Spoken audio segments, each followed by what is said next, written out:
అమరావతికి చంద్రబాబు నాయుడు గారు చెప్పిన ప్రకారమే 2,00,000,00,000 అప్పు కావాలి.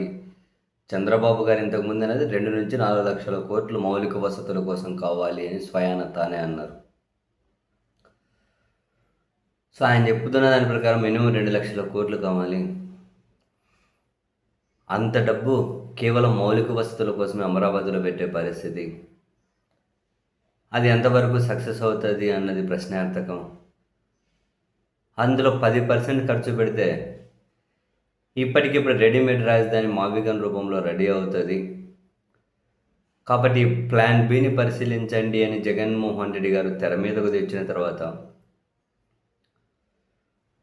ఇటు చంద్రబాబు గారిలో అయినా, తెలుగుదేశం పార్టీ మీడియాలో అయినా ఒక రకమైన ఆందోళన మొదలైంది.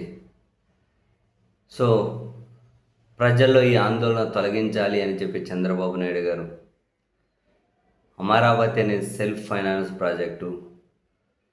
దానికి ఎవరు ఏమీ రూపాయి ఖర్చు పెట్టక్కర్లే బయట నుంచి. అమరావతి భూములు ప్రభుత్వం చేతిలో 5,000 ఎకరాలు ఉన్నాయి. ఇప్పటికిప్పుడే దాని విలువ 50,000 కోట్లు. ఇప్పటికిప్పుడే 50,000 కోట్లు. 15-20 సంవత్సరాల్లో దాని విలువ 1,00,000 కోట్లకు పోతుంది అని చెప్పి చంద్రబాబు నాయుడు గారు ప్రజలను కన్విన్స్ చేసే ప్రయత్నం చేస్తే దాని మీద వైఎస్ఆర్ కాంగ్రెస్ పార్టీ నుంచి వైసీపీ కీలక నేత సజ్జల రామకృష్ణారెడ్డి గారు ఒక ప్రకటన విడుదల చేసి అమరావతి సెల్ఫ్ ఫైనాన్స్ ప్రాజెక్టు అని చెప్పి చంద్రబాబు గారు చెబుతున్నది పచ్చి అబద్ధం. సెల్ఫ్ ఫైనాన్స్ ప్రాజెక్టు అనుకుంటే 1,000 కోట్ల అప్పులు ఎందుకు చేస్తూ ఉన్నారు? చంద్రబాబు గారు చెబుతున్న దాని ప్రకారం 2,00,000 కోట్ల రూపాయల అప్పులు చేస్తే దాని వడ్డీనే 15-20,000 కోట్ల రూపాయలు ఏడాదికి కట్టాల్సి వస్తుంది. ఆ వడ్డీలు కట్టడం కోసమే మళ్ళీ అప్పులు చేయాల్సి వస్తుంది. ఇదేమి అతిశయోక్తి కాదు, కళ్ళ ముందు కనిపించే నిజమే.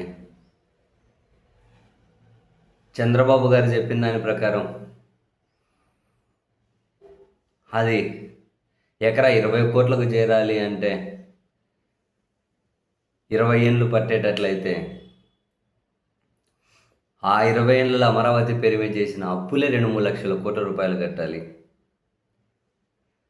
ఏ విధంగా చూసినా కూడా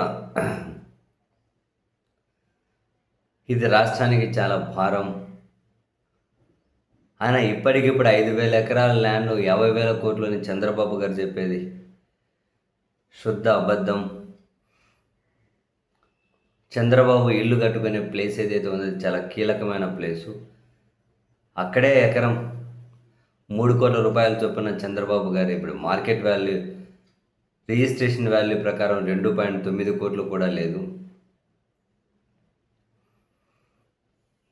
మరి అటువంటి ప్లేస్లోనే ఎకరా 2.9 కోట్లు ఉంటే ఇప్పుడు చంద్రబాబు ఏ లెక్కన 50,000 ఎకరాలు కూడా ఎకరా 10 కోట్లు అని చెబుతూ ఉన్నారు. ఎక్కడ ఉంది అమరావతిలో ఆ రేటు? అది 20 కోట్లకు చేరాలి అంటే 15 సంవత్సరాలు నేను వాళ్ళ కొడుకు చెబుతూ ఉన్నాడు, 20 ఏళ్ళు అని చెప్పి చంద్రబాబు గారు చెబుతూ ఉన్నారు. అప్పటికి వీళ్ళు చేసే అప్పుకి 2-3 లక్షల కోట్లు వడ్డీనే కట్టాలి. ఆ వడ్డీ కట్టడం కోసం మళ్ళీ అప్పు తీసుకురావాలి. ఇప్పటికీ అమరావతిలో 50,000 కోట్ల పైగా కాంట్రాక్టు పనులు అమల్లో ఉన్నాయని చెప్పి చెబుతూ ఉన్నారు. ఒకవేళ 5,000 ఎకరాల విలువ 50,000 కోట్లు అయితే మరి ఇంకేం, అది అమ్మేసి ఖర్చు పెట్టండి చూద్దాం. ప్రపంచ బ్యాంకు నుంచి, మరో అంతర్జాతీయ ఫైనాన్షియల్ సంస్థల నుంచి ఎందుకు అప్పుల కోసం ఎగబడుతూ ఉన్నారు? మీ సొంత ప్రయోజనాల కోసం, మీ సొంత ఆర్థిక ప్రయోజనాల కోసం ప్రజలను తప్పుదారి పట్టించకండి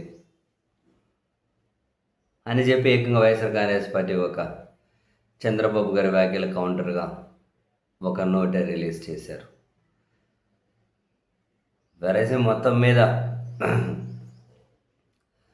రాబోయే 2-2.5 సంవత్సరాలు అమరావతిని చంద్రబాబు నాయుడు గారు ఏ రూపు తీసుకురాగలుగుతారు అని వాళ్ళ మీడియా చెప్పిన దాని ప్రకారం ఎంతమంది జనాలను అక్కడికి తోలగలుగుతారు అన్న దాని మీద అమరావతి సక్సెస్ అనేది ఆధారపడి ఉండొచ్చు.